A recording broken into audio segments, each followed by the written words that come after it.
we have Steam last week randomly decided to lower their percentage that they pay out to their developers. So it was a 80-20 split, and then it was a 30-70 split actually, and then they lowered that down.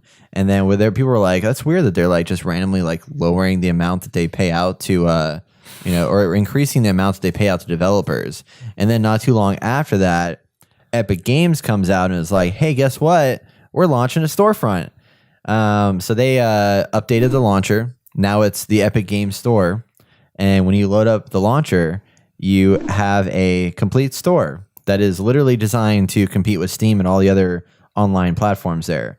The big change with this is that they're doing a ballsy move, and they were like, we know how much it costs to develop a game like Fortnite, and we want to make sure we don't hurt developers out there like in taking away all their money. So they're going to do an 88-12 split. So developers on their platform get 88% of the profits, whereas Epic only keeps 12% versus Steam's formerly 30. I think it got dropped down to 20. And then now Epic is like even going further and saying it's 12.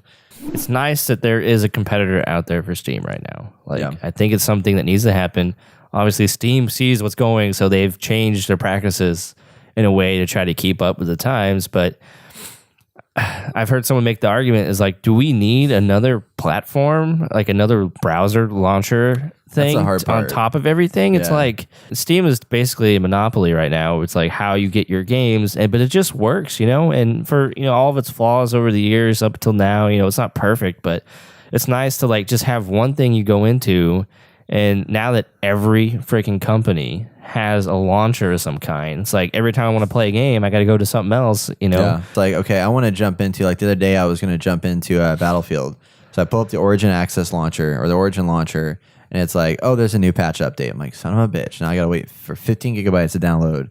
And then I'm like, well, let me go play, jump into Fortnite for a second. I was going to jump in there. And I was like, oh, shit, there's another update there. So now I got to let that launcher update. I was like, well, let me jump into Steam. 15 updates waiting for me in there. I'm like, I can't win. Yeah. I can't win. You can't win. I mean, I feel like if anybody can do it, like Discord launched their store, and that was a weird move, I felt like at first. But then I was like, well, I mean, you're already using Discord like all the time anyway. It is kind of nice that they have that. I just don't think that they can compete with the behemoth that is Steam, and then now with Epic Games in the situation. Man. That's not good for them at all. Because developers now are either pushing back or scrapping their Steam releases in response to this because of the increased revenue that they get. Oh, and there's one more thing about the Epic Games Store that even adds more to the power. Mind-blowing. What will happen is you log in, and then every 2 weeks there'll be a free game of some kind. So beginning with December 14th, Subnautica is going to be free to download for like a 2-week period.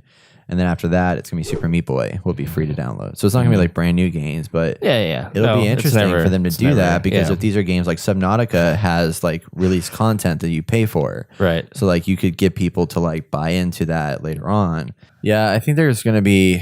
I don't know what this is going to do. Space because we have so many of them. Because like this one article I was reading had a list of all the current stores, and there's way more than you think about. But like everyone's got like a specific niche that it kind of falls into. Take for example, you have obviously Steam is like the biggest platform, and then you have GOG, CD Projekt Red's platform, which is like DRM free content. And a lot of their games that are on there are like retro or like older games. And then you have Twitch, which if you have an Amazon Prime account, gets you free games on Twitch, even though they just got rid of the game store. So you're still getting free games, but they don't have a store anymore. One thing I forgot to mention too, Epic Games was smart to announce that there is a 14-day no questions asked return policy on any game that you purchase from their store. So interesting. More slap in the face to Bethesda. Sorry, Bethesda. Man, yeah, everyone's doing it right besides Bethesda. I don't know what's going on there. Head on over to TheInnerGamer.net for our full podcast episode for our weekly game impressions and top headlines of the week. That's one of me doing an interview. Here's one of all of us.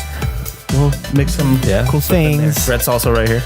Like this video, subscribe, keep up with all the latest video game news and opinions that you care about right here on The Inner Gamer.